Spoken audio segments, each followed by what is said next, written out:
انسان کو اللہ تعالیٰ نے اتنی نعمتیں عطا کی ہیں کہ اگر وہ ان کا احساس کر لے تو کبھی بھی ناشکری اس کے انداز سے، رویے سے اور اس کی طرز زندگی سے ظاہر نہ ہو، بلکہ اس کا سانس سانس جو ہے وہ اللہ کا شکر کرے، اللہ کی تقدیس کے گیت گائے.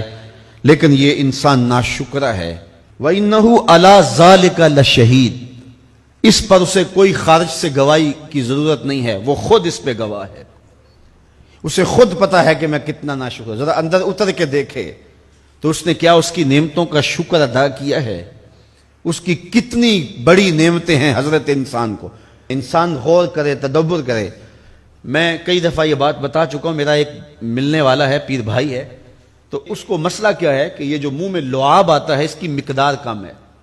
تو بنیادی طور پہ وہ لیکچرار ہے، تو اس نے روز جو ہے وہ طلباء کو لیکچر دینا ہوتا ہے، تو 15 منٹ نہیں بول پاتا کہ منہ خشک ہو جاتا ہے. اب ہم نے کبھی اس کو نعمت سمجھا؟ یہ جو منہ میں لعاب آتا ہے، ہم کہتے ہیں کہ یہ ایک مصیبت ہے، تھوکتے رہتے ہیں. لیکن اگر اس کی مقدار کم ہو تو زندگی اوکھی ہو جائے. یہ نظام انہضام پہ بھی اثر انداز ہوتا ہے، اور پھر اس کی بینائی بھی کمزور ہو گئی. ایک آنکھ کی بینائی تو بالکل ختم ہو گئی. مرض کیا ہے؟ مسئلہ کیا ہے؟ کون سی نعمت کم مل رہی ہے؟ پانی نہیں مل رہا، مل رہا ہے. آکسیجن نہیں مل رہی ہے. گردش خون جاری ہے. کمی کیا ہوئی؟ کبھی سوچا بھی نہیں ہم نے. لعاب کی مقدار ضرورت سے کم ہے تو زندگی مشکل ہو گئی. انسان یہ لعاب جس کی اہمیت تیری نظر میں کوئی نہیں، یہ کم ہو تو پھر زندگی عذاب بن جائے. تو اللہ نے جو تجھے نعمتیں دی ہیں اگر وہ نہ ہوں تو پھر بتا زندگی کیسے گزرے.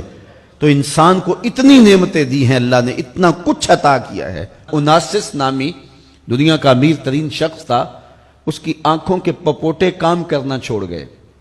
یہ آٹومیٹک سسٹم رب نے لگایا ہوا ہے. ادھر سے تنکا اڑا، ادھر آنکھ بند ہو گئی. اب ڈاکٹر سلوشن ٹیپ لگا کے اس کی آنکھ کھولتا تھا، اور جب سوتا تھا تو ٹیپ لگا کے بند کر دیتا تھا. کسی نے اس سے پوچھا کہ زندگی کی سب سے بڑی آرزو؟ کہا کاش اپنی آنکھیں اپنی مرضی سے کھول سکوں.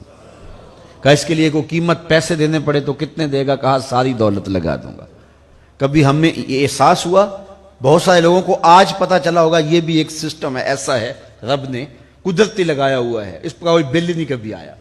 آپ 3 مہینے بل نہ دے تو واپڈا والے میٹر کاٹ دیتے ہیں کہ نہیں؟ بجلی کاٹ دیتے ہیں.